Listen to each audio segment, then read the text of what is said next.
محترم ناظرین، السلام علیکم ورحمۃ اللہ وبرکاتہ۔ امید ہے کہ آپ سبھی حضرات خیر و عافیت سے ہوں گے۔ اللہ آپ کو اسی طرح ہمیشہ خوش و خرم رکھے۔ آج ایک صاحب نے سوال کیا ہے کہ غسل خانے میں کپڑے اتار کر غسل کرنا کیسا ہے؟ بدن کے سارے کپڑے اتار کر غسل کرنا کیسا ہے؟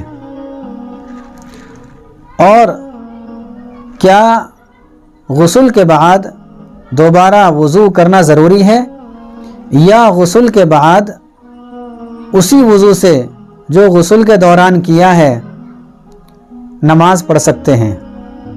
تسلی بخش جواب مطلوب ہے۔ تو جواب یہ ہے، اگر غسل خانے میں پردے کا نظم ہے اور غسل خانہ ایسا بنا ہوا ہے کہ کوئی نہیں دیکھ سکتا، تو پھر برہنہ غسل کرنے میں کوئی حرج نہیں۔ اس کا ثبوت خود آپ صلی اللہ علیہ وسلم سے ملتا ہے۔ اور اسی طریقے سے غسل کرنے کے بعد نئے وضو کی ضرورت نہیں۔ غسل کرنے کے بعد اگر کوئی نواقض وضو پیش نہ آئے تو اب نماز پڑھنا درست ہے، الگ سے وضو کرنے کی ضرورت نہیں۔ اس لیے کہ جب آدمی غسل کرتا ہے تو غسل کا ایک فرض یہ ہے کہ پورے بدن پر پانی بہایا جائے، اور جب یہ انسان اور یہ بندہ پورے بدن پر پانی بہائے گا تو اعضائے وضو پر پانی ضرور پہنچے گا۔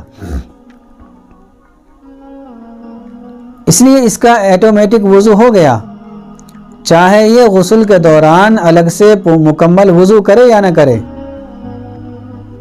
غسل کے فرائض ادا ہوتے ہی وضو آٹومیٹک ہو جائے گا۔ البتہ غسل کا مسنون طریقہ یہ ہے کہ غسل سے پہلے نماز جیسا وضو بھی کر لے۔ اگر کسی نے نماز جیسا وضو کر لیا ہے پھر تو کوئی مسئلہ ہی نہیں ہے، اب غسل کے بعد اسے نئے وضو کی ضرورت نہیں۔ لیکن اگر کسی نے غسل کے اندر نماز والا وضو نہیں کیا اور غسل کے فرائض مکمل ادا کر لیے تو اس کا وضو آٹومیٹک ہو جائے گا، الگ سے اب بھی وضو کرنے کی ضرورت نہیں۔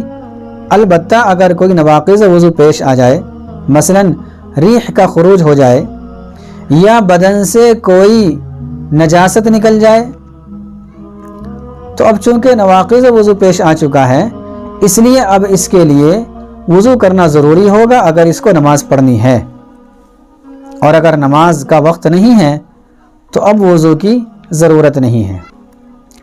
اگر کسی کو کوئی سوال کرنا ہو تو وہ کمنٹ باکس میں تحریر کر دیں، انشاءاللہ اس کا جواب بہت جلد دیا جائے گا۔ السلام علیکم ورحمۃ اللہ وبرکاتہ۔